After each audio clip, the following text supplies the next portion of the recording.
मेरे प्यारे देशवासियों, 2025 की शुरुआत में ही भारत ने अंतरिक्ष के क्षेत्र में कई ऐतिहासिक उपलब्धियां हासिल की हैं।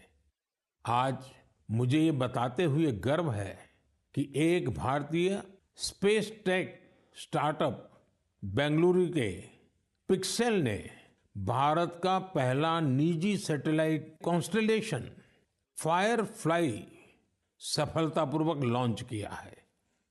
यह सैटेलाइट कॉन्स्टेलेशन दुनिया का सबसे high resolution hyper spectral satellite constellation है। इस उपलब्धि ने न केवल भारत को आधुनिक स्पेस टेक्नोलॉजी में अग्रणी बनाया है, बल्कि यह आत्मनिर्भर भारत की दिशा में भी एक बड़ा कदम है।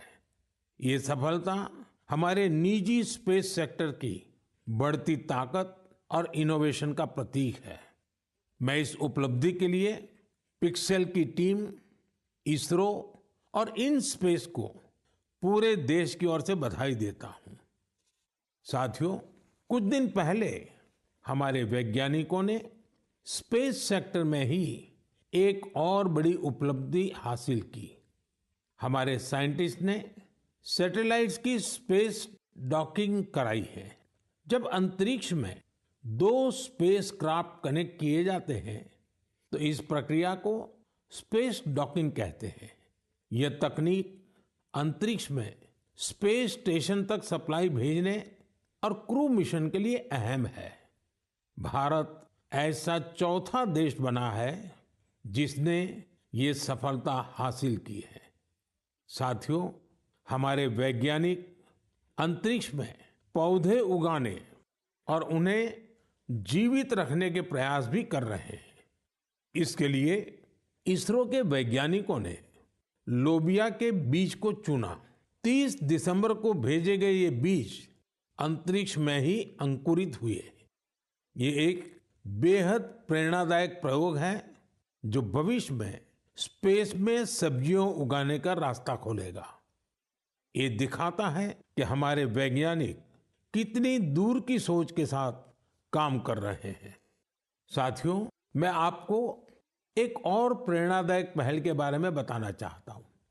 आईआईटी मद्रास का एक्सटेम केंद्र अंतरिक्ष में मैन्युफैक्चरिंग के लिए नई तकनीकों पर काम कर रहा है।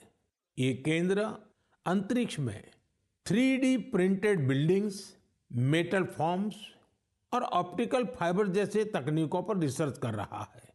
ये सेंटर बिना पानी के कंक्रीट निर्माण जैसी क्रांतिकारी विधियों को भी विकसित कर रहा है। एक्सटेम की ये रिसर्च भारत के गगनयान मिशन और भविष्य के स्पेस स्टेशन को मजबूती देगी। इससे मैन्युफैक्चरिंग में आधुनिक टेक्नोलॉजी के भी नए रास्ते खुलेंगे। साथियों, ये सभी उपलब्धियां इस बात का प्रमाण है कि भारत के वैज्ञानिक और इनोवेटर्स भविष्य की चुनौतियों का समाधान देने के लिए कितने विजनरी हैं। हमारा देश आज स्पेस टेक्नोलॉजी में नए कीर्तिमान स्थापित कर रहा है। मैं भारत के वैज्ञानिकों, इनोवेटर्स और युवा उद्यमियों को पूरे देश की ओर से शुभकामनाएं देता हूं।